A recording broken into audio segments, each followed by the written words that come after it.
पिताजी का मेरा टायर पंक्चर का दुकान। टायर पंक्चर का दुकान? जी। पंक्चर बनाते थे जी। सड़क के किनारे? जी। पंक्चर बनाने वाला का बेटा बीपीएससी का पदाधिकारी कैसे बन गया?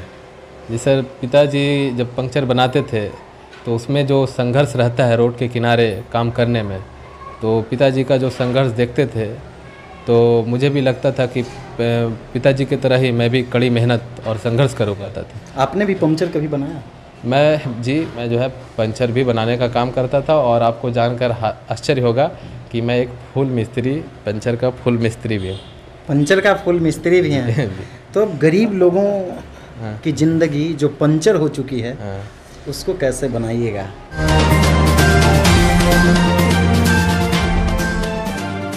दोस्तों सब्सक्राइब करें और इस बेल आइकन को दबाएं और पाएं वीडियो सबसे पहले। नमस्कार, मैं हूं राजीव रंजन और आप देख रहे हैं जनादेश न्यूज। प्रतिभा किसी अनुदान की मोहताज नहीं होती है। किसी भी परिस्थिति में प्रतिभा निश्चित तौर पे निखरती है। कहा जाता है कि होनहार वीरवान के होत चीकने पात। आप हमारे पीछे जिस तस्वीर को देख रहे हैं ये पिता और पुत्र हैं।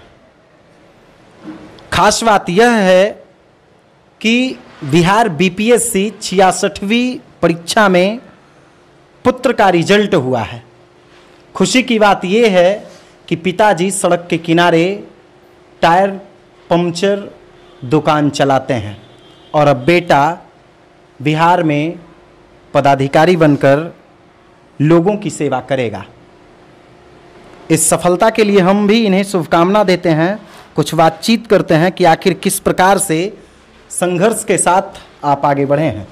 सबसे पहले तो आपको बहुत बहुत शुभकामना कि आप बीपीएससी 66वीं परीक्षा में सफल हुए हैं। बहुत बहुत शुक्रिया सर आपका।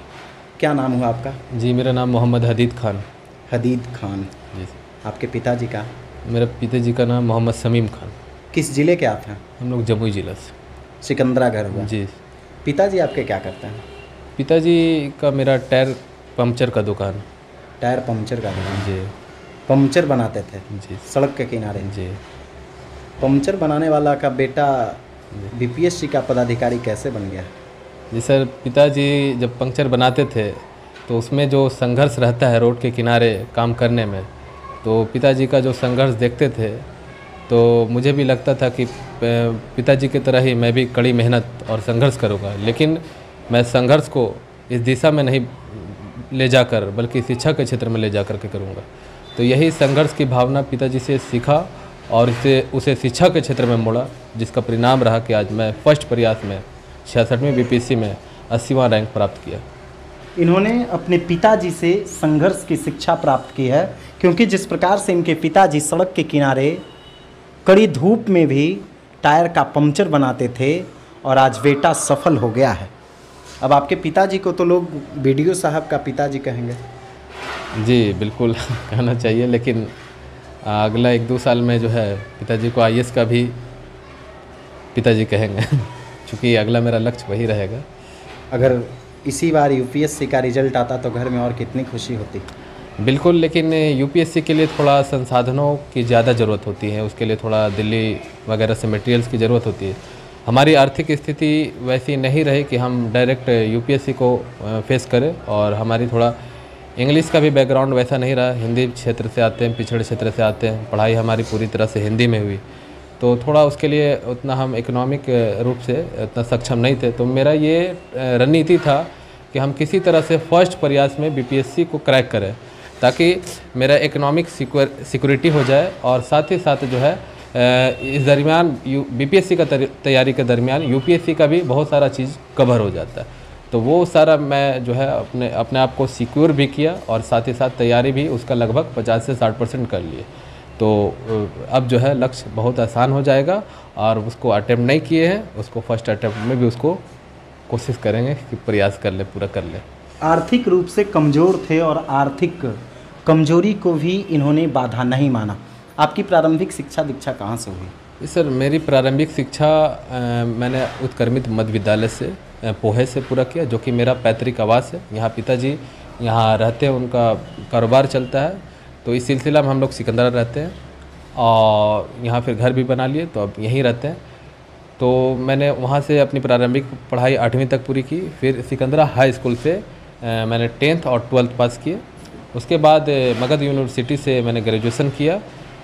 दिसंबर 2019 में मेरा ग्रेजुएशन हुआ। उसके बाद 2020 में 66वीं का फॉर्म आया, अगस्त में मैंने फॉर्म फिलअप किया, पीटी दिए। पीटी में मेरा मार्क्स काफ़ी ज़्यादा 119 रहा। फिर मैंने मेंस दिया, मेंस में भी मुझे कॉल लेटर इंटरव्यू के लिए आया। इंटरव्यू देने के बाद जो है 3 अगस्त को मेरा फाइनल रिजल्ट आया, जिसमें मुझे 80वां रैंक प्राप्त हुआ हिस्ट्री ऑप्शनल रखकर। यानी कहीं ना कहीं आप सरकारी शिक्षा प्राप्त किए हैं। बिल्कुल, मेरी पूरी पढ़ाई सरकारी ही माध्यम से हुई। जैसे कि उत्क्रमित मध्य विद्यालय पोहे से मैंने 8वीं तक, हाई स्कूल सिकंदरा से 10th 12th और फिर बोध गया मगध यूनिवर्सिटी से मेरा जो है ग्रेजुएशन हुआ। क्या आप अपना नाम बताएं, फिर से बताइए। जी, मेरा नाम मोहम्मद हदीद खान। मोहम्मद हदीद खान जी। अब तो आरडीओ ऑफिसर हो जाइएगा। जी, रूरल डेवलपमेंट ऑफिसर। जी। किस प्रकार से डेवलपमेंट पे ध्यान दीजिएगा? देखिए सर, हम जिस क्षेत्र में हैं आप अभी, वो आप देख रहे हैं कि ये ग्रामीण क्षेत्र है।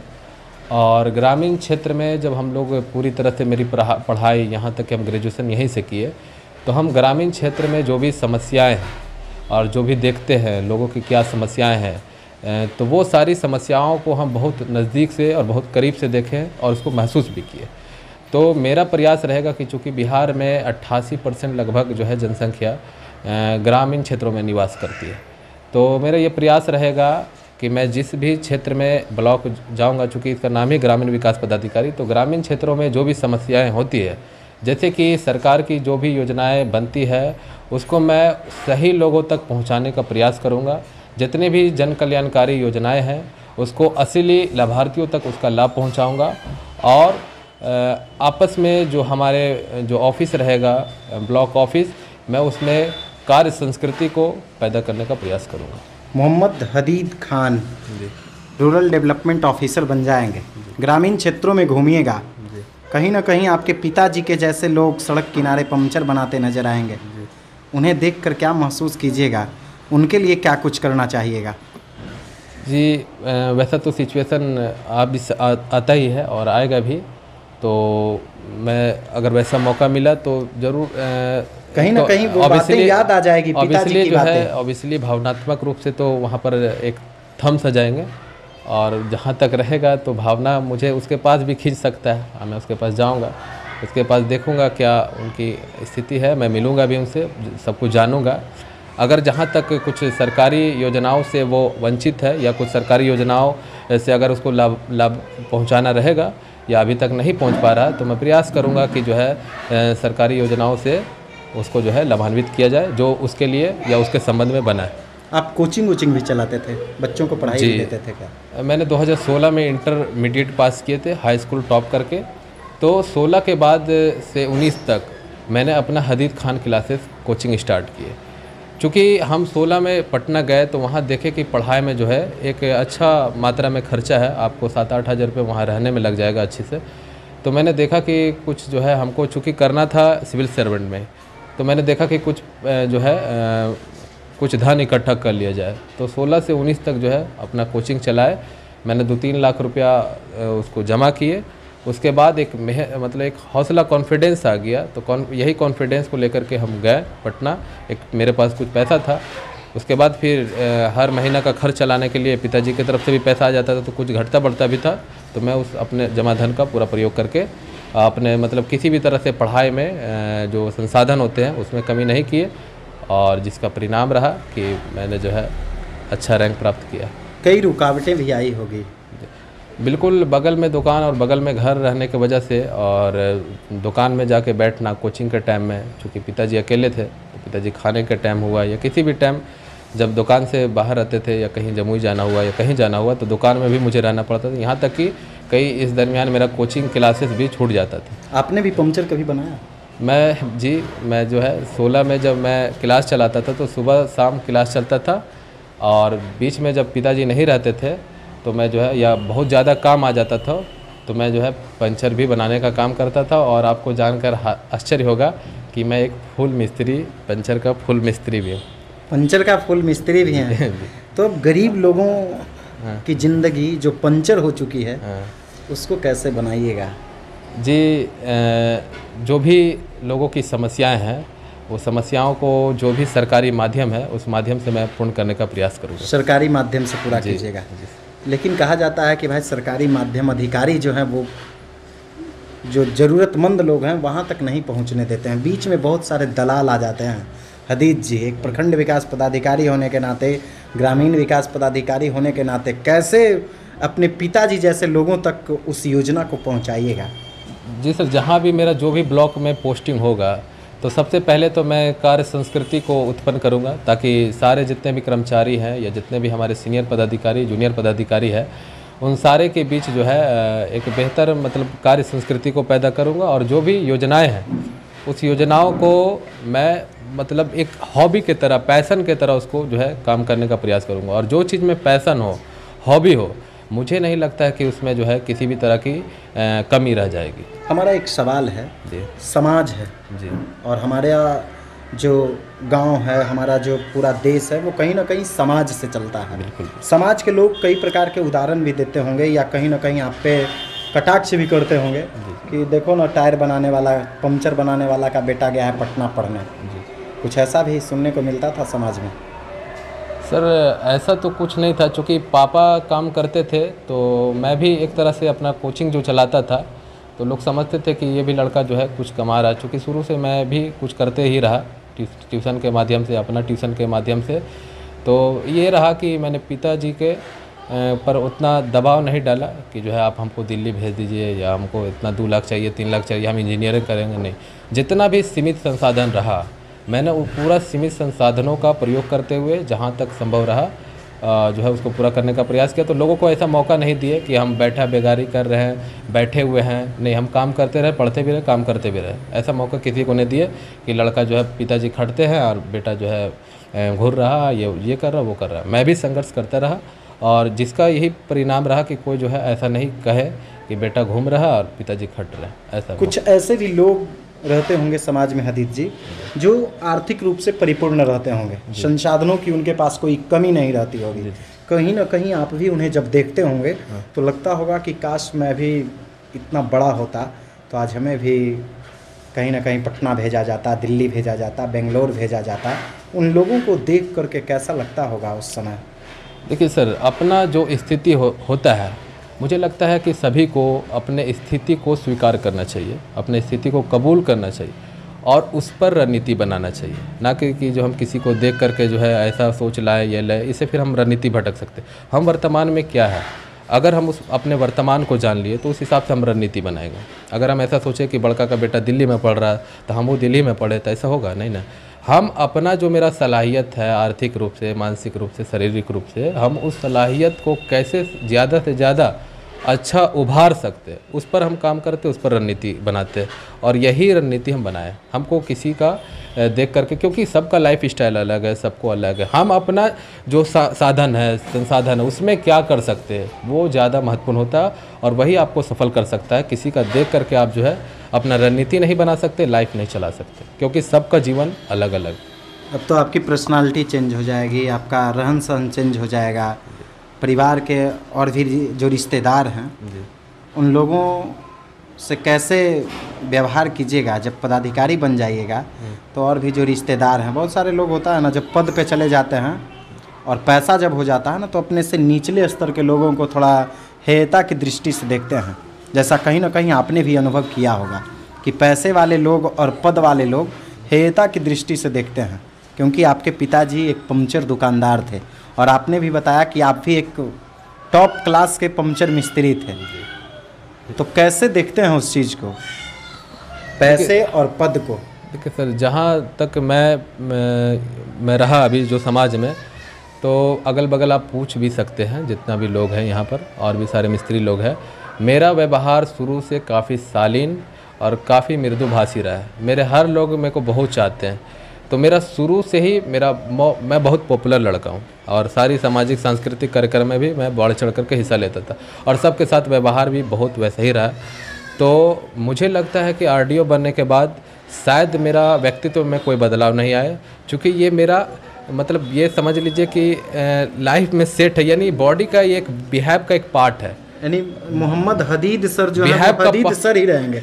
जिन बच्चों को पढ़ाते थे उनके लिए हदीद सर ही रहेंगे बिल्कुल। शब्दीन, जी, और मोहल्ले वासियों के लिए हदीद ही गुलाब, रहेगा। हाँ जी, गुलाब हदीद जो हमको जो फेमस नाम है वही रहेगा। यानी बिल्कुल कोई नहीं, क्योंकि ये वीडियो मेरा साहब नहीं होंगे, बिहाब में जो शामिल है वो ही बिहाब रहेगा। वीडियो साहब बन के नहीं रहिएगा। नहीं, ऐसा कोई बात नहीं। और वीडियो साहब रहेंगे तो वीडियो साहब का क्या काम है? वीडियो साहब का काम है समाज के बीच रहना।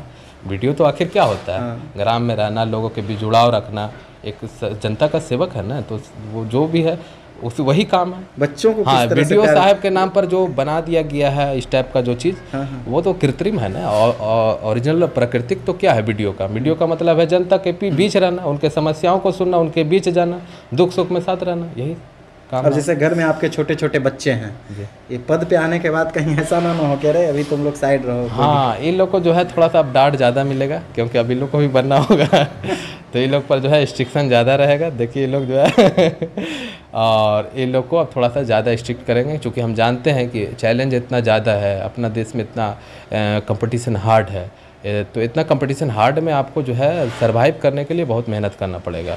वो चीज़ को हम फील किए और मेहनत भी किए, तो ज़रूर जो हम और जो नहीं कर पाते हैं, जो फेल होने का कारण है कि वो स्ट्रगल नहीं कर पाते, तो मैं ज़रूर इन लोग को जो है पहले से स्ट्रगल के प्रति जागरूक बनाऊंगा, और जहाँ भी गलती करते हैं तो डांट तो लगेगा। फर्स्ट अटेम्प्ट में आपने बीपीएससी कंप्लीट किया जी, ये आपके पिताजी हुए। जी, अभी भी जाएंगे दुकान पे? हाँ जाते हैं, अभी भी जाते हैं। पिताजी देखिए ऐसे एज भी हो गया, पद के मामले में भी अलग। सेवानिवृत्ति दीजिएगा? सेवानिवृत्ति तो पूर्ण रूप से कभी भी आदमी को जीवन में नहीं मिल पाता है। कार्य का जो ढंग है, कार्य का जो रूप है वो चेंज हो जाता है, और अब इसलिए चेंज होगा ही, और धीरे धीरे चेंज काम करेंगे तो बहुत सारे लोग कहेंगे कि वीडियो साहब के बाबूजी अभी वो टायर बनाते हैं। कार्य का रूप चेंज होगा। अब जैसे टायर का मेरा दुकान जो है पंचर बनाने का, अब थोड़ा सा टायर जो है बिक्री वगैरह, रिपेयर वगैरह का भी थोड़ा सा काम, मतलब थोड़ा सा इसको एक्सपेंड करना है, और फॉर्म को चेंज कर करके जो है सिंपल वे को अख्तियार करना है। हमारा एक सवाल है और अंतिम सवाल है। बिहार में बीपीएससी की तैयारी करने वाले लाखों छात्र हैं, और इस बार आपने भी जाना होगा कि बिहार में बीपीएससी का प्रश्न पत्र लीक हुआ। इसे आप किस रूप में देखते हैं? क्योंकि कहीं ना कहीं मोहम्मद हदीद जैसे, राजीव रंजन जैसे, कौशल के जैसे, सत्यम के जैसे, राजू के जैसे कई ऐसे छात्र हैं जो गरीबी में पल रहे हैं, और उनके माता पिता काफ़ी मेहनत करके उन्हें पैसे देते हैं, और उनका भविष्य कहीं ना कहीं अधर में लटक जाता है। अब जैसे इस बार जो बीपीएससी का एग्ज़ाम देने वाले थे, प्रश्न पत्र लीक हुआ, एग्ज़ाम कैंसिल हो गया, तो उम्र तो उनकी गुजर जाएगी। इसे आप किस रूप में देखते हैं जो प्रश्न पत्र लीक हो जाता है बिहार का सबसे टॉप एग्ज़ाम का? देखिए सर, ये 67वीं एग्जामिनेशन का जो प्रश्न पत्र लीक हुआ, ये शायद बीपीएससी के इतिहास में पहली बार हुआ, और उसका एग्जामिनेशन हम भी दिए। जमालपुर में मेरा भी सेंटर गया था, और हम दे करके आए, स्टेशन पर थे, तो बीच स्टेशन में ही मेरे मोबाइल में कुछ प्रश्न पत्र लीक होने का समाचार आया। तो मैंने देखा, मैं समझ गया कि क्वेश्चन जो है लीक हो गया है, तो रद्द हो जाएगा एग्ज़ाम।